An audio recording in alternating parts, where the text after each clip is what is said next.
What is vibing? This is Vish, and today I'll be responding to Sadhguru's video on Do You Need a Guru? First off, Happy New Year. It is currently January 3rd, 2021. It is the start to a fresh new beginning. And more importantly, every moment that we have is a new moment. And all that we have is this moment, also known as the power of now. So with that, it's not only a Happy New Year, it's a happy new moment. This moment, this moment, and this moment. I am also a meditation coach and have guided hundreds of people on their meditation journeys. If you need any questions as to how to start or how to meditate, either message me in the comments down below or DM me on Instagram at VishVibez. Sadhguru is a yogi, visionary, and a mystic who has been enlightening the world. He has had a profound impact on the spiritual journey of the self. I'm truly grateful for everything that he has done, the wisdom that he shared, the yogic practices that he's reigniting across the globe. Let's find out about what he says about if we need a guru in this video. Once you have entered this space which you call as human, from here your evolution is no more natural. It has to be conscious.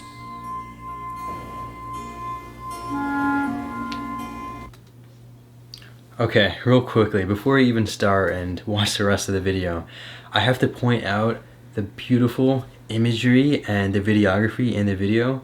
It is truly just vibes. Just vibes. Let's continue.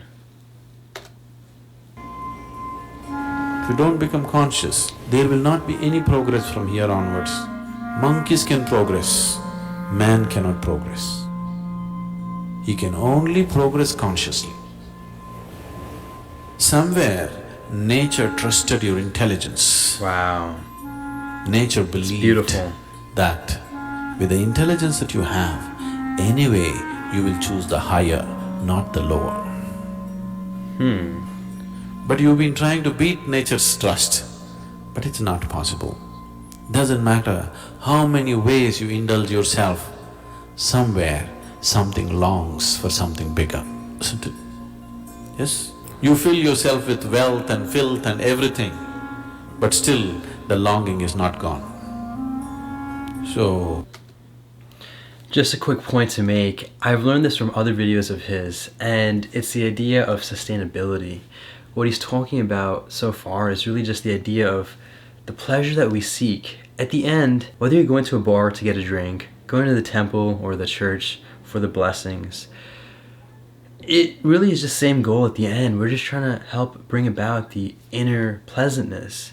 And the biggest difference between those two, or anything in general, even with the yogic practices for instance, is the sustainability. Which one will last longer? Which one could last forever? And it's as simple as that. There is no such thing as this is good, this is bad. Even just with the video example he showed with the drinking and the food binging, they're not good or bad per se. It's really just what is going to be sustainable for your inner well-being. when the longing becomes unbearable, you seek. Wow, those eyes. When you seek, can't you seek that which is within yourself by yourself? You can. But it's an uncharted path. Because it's an uncharted path, if you go by yourself, you know what happened to Columbus? He wanted to come to India and landed up here. It was an uncharted path, isn't it? Simply by accident he landed in this continent. We are only hearing about those who landed somewhere. Do you know how many never landed anywhere? Yes? That's a good point. Thousands of sailors who set forth never landed anywhere. If you go on an uncharted path without any guidance. Alright, real quickly, this is super random and doesn't even connect to the actual topic of the video. The self is curious, are these video effects and just videography in general, is this through the Sadhguru team or is it pieced together? I mean, it's just beautiful and I love the way they're combining it all. Just had to point that out. This is what will happen. Now that Columbus landed here, Just see how easy it is from Europe to America. Why? Now it's a charted path because of that man, isn't it? Similarly, you go to your guru because he landed.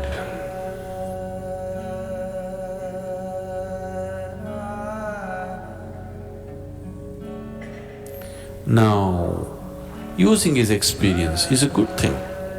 Can't I do it by myself? You can, but we don't know how many lifetimes you will take by yourself. Not that it's impossible. Also, that real quick part about him putting his hand on that man's head, Self is very curious about what that means and what it's really doing. It could be just an idea, maybe him somehow channeling energy into that person. To be honest, I can't really back it up and prove to you that what he's doing is true or not true just because I haven't experienced it myself. However, it does seem like that man is receiving this energy because of the way he's shaking. Really, the idea of experience versus proof versus science versus belief. Understanding that each area of those have their values in different regards. You may just do it in a moment also, you know? You may just land up there, we don't know. But 99% of the people will just get lost and washed away. That's why a guru has come. A guru is just a device. Guru is not a person, this must be understood. Only when you begin to experience me as something more than a person, only then I am your guru, till then I am not.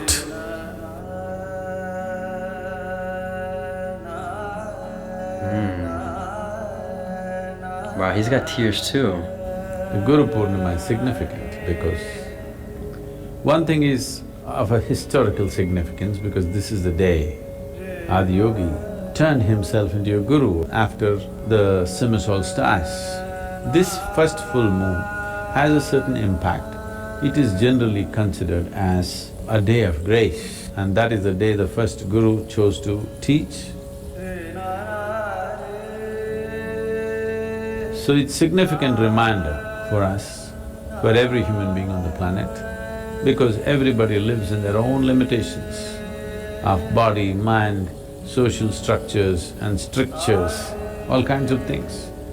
It is for every human being, it's important to know that there is a way to be beyond these things.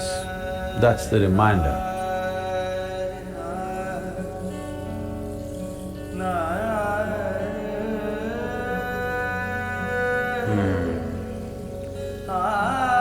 Wow, that video was beautiful. It's really nice to see how Sadhguru is able to break down the simplest of terms and explain things as they are.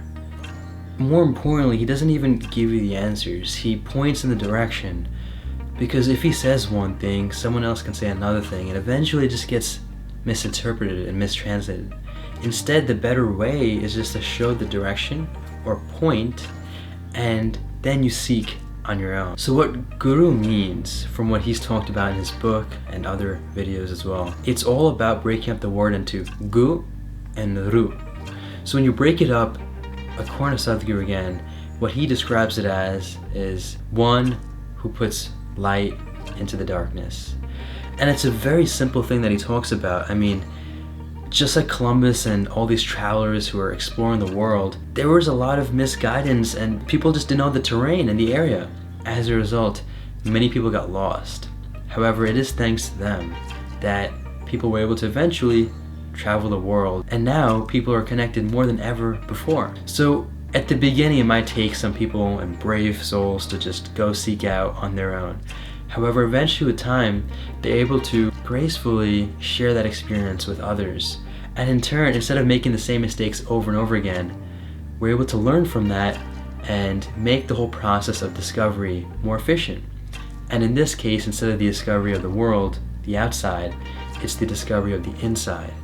And the guru is the light that helps speed up that process. And so I'm truly thankful for Sadhguru doing this kind effort and helping spread the inner awareness to the external world. He brings up some valid points with the idea that some people might just get that inner realization or quote-unquote enlightenment on their own, and it's very possible. I guess an example would be Eckhart Tolle. Eckhart Tolle, to the knowledge of the self, wasn't really a spiritual person early in his life. He had many pain bodies, as he describes it, especially growing up with his parents and a quote-unquote miserable life. However, eventually, with the amount of suffering that he faced, he was able to detach from the self, the mind-body, and then became realized or enlightened.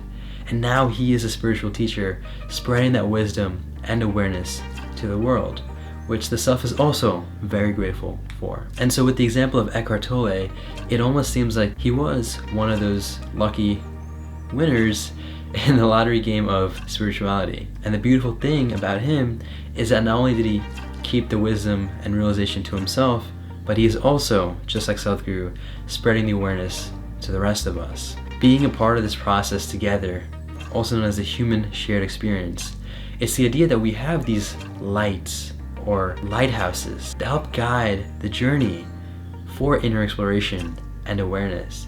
And people like Sadhguru and Eckhart Tolle are beautiful, powerful, enlightened lighthouses. I just want to conclude this by thanking you so much for watching. Take it joyfully, make it a great day, and stay conscious.